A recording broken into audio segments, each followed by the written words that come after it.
All right, so of course there is a race going on. So now we're not just here to check out all the vendors and stuff. So, yeah, let's go see the race. So Stewie, what race is happening right now?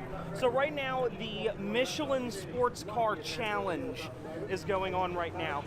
Used to be called the the Continental Tire Sports Car Challenge is what it used to be called. Right. But now Continental doesn't deal with IMSA anymore, really.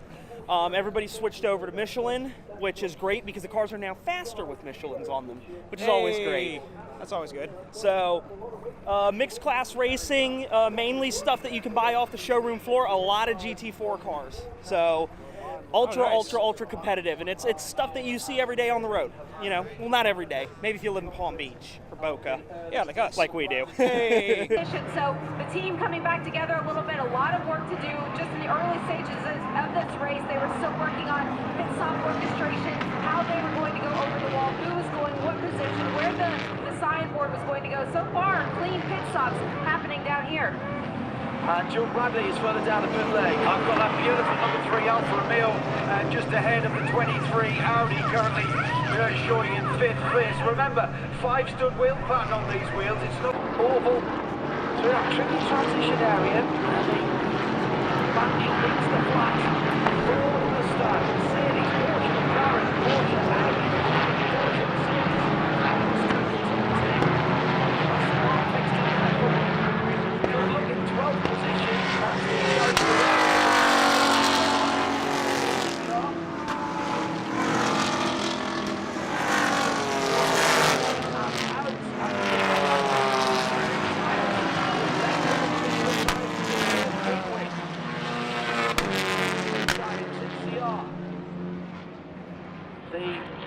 how's that happened? Well, Gavin Ernstone is leading in the 61 car. Yeah, because Didn't stop. He didn't stop earlier on.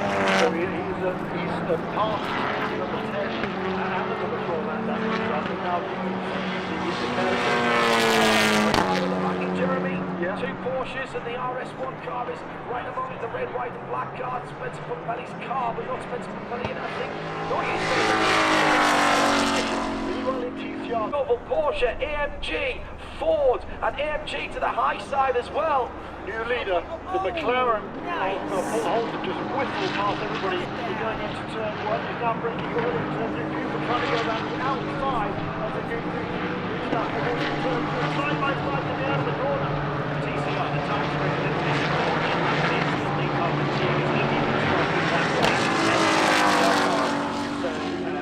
despite Gavin Ernstone being great view of the race leader, I think it was just a quirk. So Carpentiers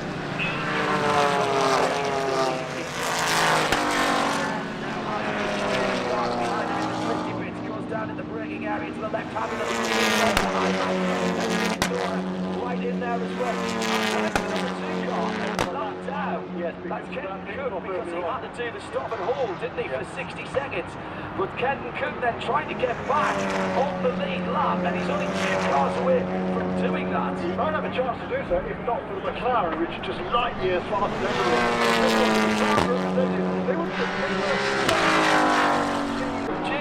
Remember, Jin has not stopped yet, and everyone around him has indeed made stops and put on new Michelin rubber.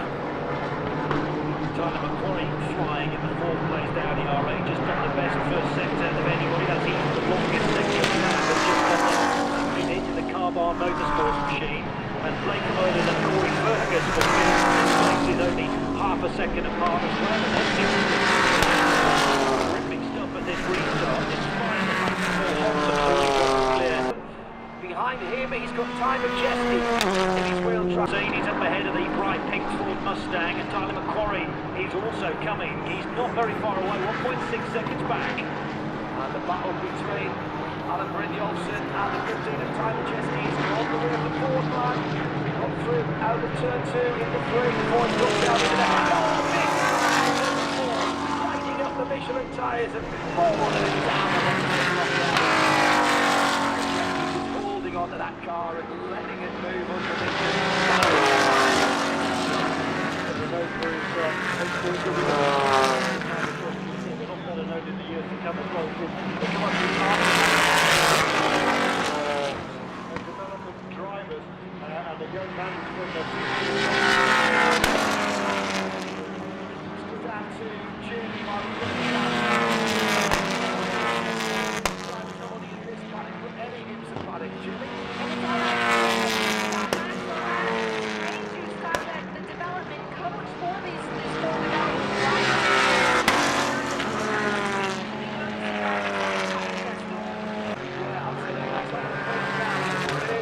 interesting.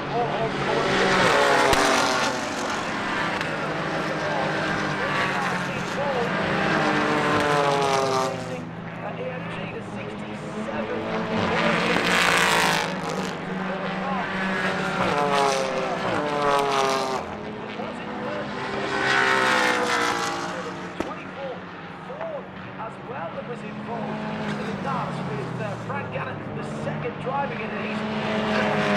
I'm not going to say it any other way because he's got tyres running and there's damage there. Involved in there as well because also in that as well was one of the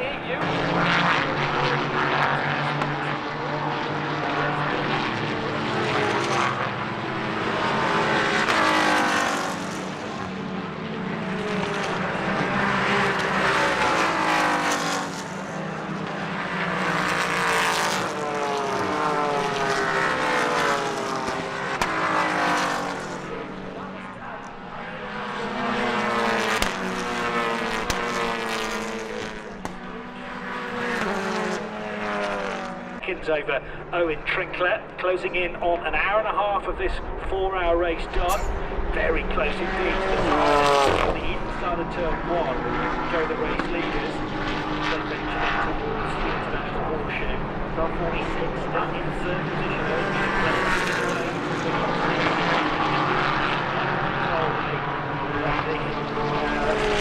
Fergus car, which is going to take some holding back here. Past number 4, Mercedes guy Honda done a nice job after taking over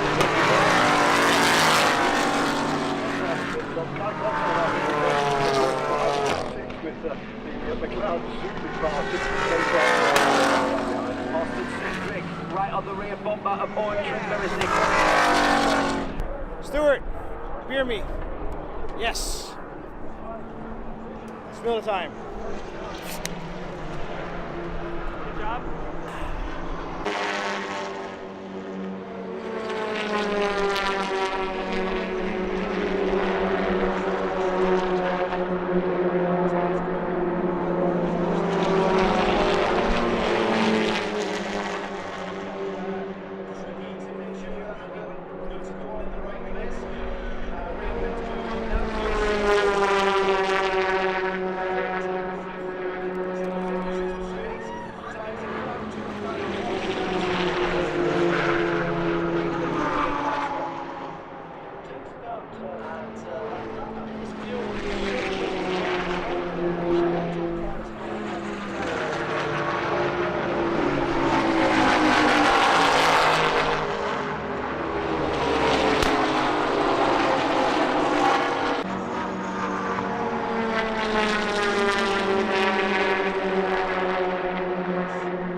Alright, so here's a funny story for you guys. So last night, this man wakes me up at roughly 4:30 with him shivering. So basically I'm sleeping in an air mattress in the truck, and he's sleeping in the passenger seat, you know, leaned all the way back. And this man wakes me up at 4:30 in the morning, shivering. And I go, Stuart, you're in a truck. Turn it on and turn the heater on. So Stuart, what temperature is it going to be tonight? It is going to be 29 degrees.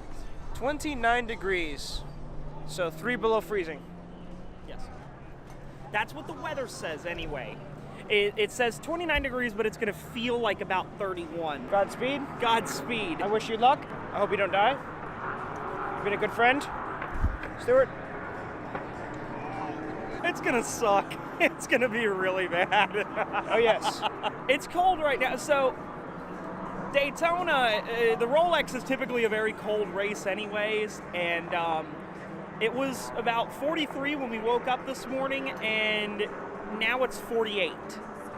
It's very cold, as you can tell, and I wish I would have packed gloves. People in New York are laughing at us. Yes. What I really need, my fingers are very, very cold. my fingers are actually so cold and my skin is so tight, I can take my wedding ring off very easily, and my wedding ring doesn't normally come off that easily. All right, guys, we're heading back to the car. Gonna get some food. It's about 4-ish. So, hey, Stuart, what's happening later tonight? I haven't checked the schedule. I'm not sure. Okay. No clue at all. All right, we'll figure it out later. It's barbecue time.